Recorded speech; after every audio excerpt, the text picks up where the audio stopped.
70 साल हो गए, 32 साल हो गए, कब तक आरक्षण चलेगा? उधर ही रहो, तुम्हारा फ्रेम बिगड़ रहा है, कह रहे उधर। तो उनका तर्क ये होता है कि भैया जाति जो है वो खत्म हो गई, अब कहीं कोई जातिवाद नहीं है।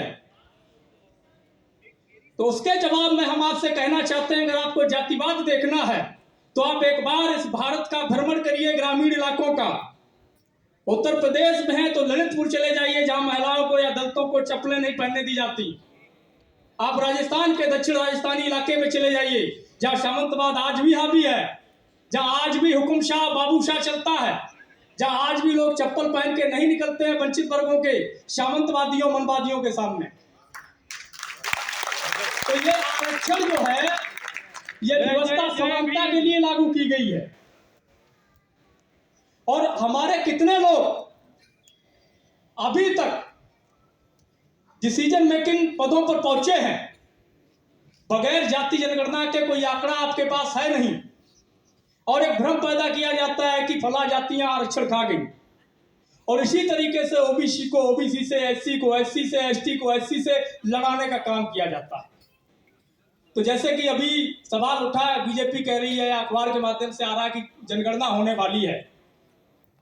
2021 में जब जनगणना होने वाली थी, उससे पहले हम लोगों ने पदयात्रा निकाला था और एक आह्वान किया था कि जातियों की गणना नहीं तो जनगणना नहीं, असहयोग आंदोलन नाम दिया था।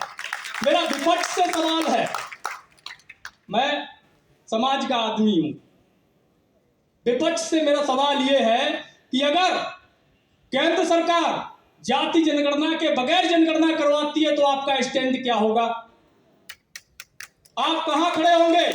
क्या आप जनगणना का बहिष्कार करेंगे या सहयोग आंदोलन चलाएंगे? पहला सवाल। दूसरा सवाल एक और आया है, ये मेरे सवाल नहीं है, मेरे पास जो सवाल भेजे गए हैं उन लोगों के सवाल हैं, समाज के सवाल हैं। बुलडोजर तंत्र जिस तरह हावी है और लगातार दलितों, पिछड़ों, माइनॉरिटीज के घर बुलडोज किए जा रहे हैं, उनकी प्रॉपर्टीज को नष्ट किया जा रहा है, इस पर विपक्ष खामोश क्यों? विशेष रूप से मुसलमानों को टारगेट किया जा रहा है, विपक्ष खामोश क्यों है? विपक्ष को इसमें अपना स्टैंड क्लियर करना पड़ेगा।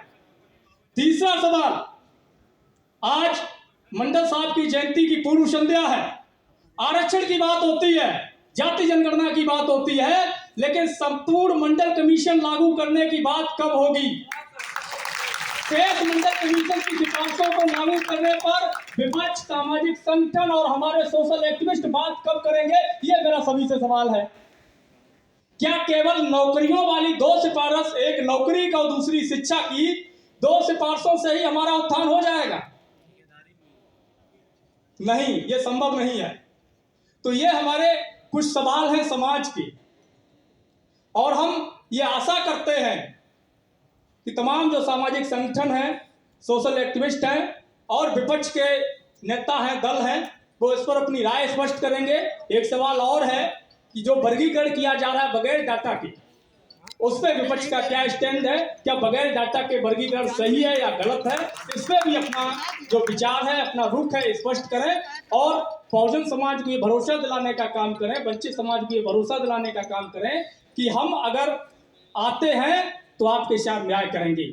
समय का अभाव है और बहुत ज़्यादा वक्ता है, इसलिए मैं अपनी बात को खत्म करता हूं। आप सभी को मेरा क्रांतिकारी जय भीम, जय मंडल, जय जोहार, जय संविधान, इंकलाब जिंदाबाद, गुलाम जिंदाबाद।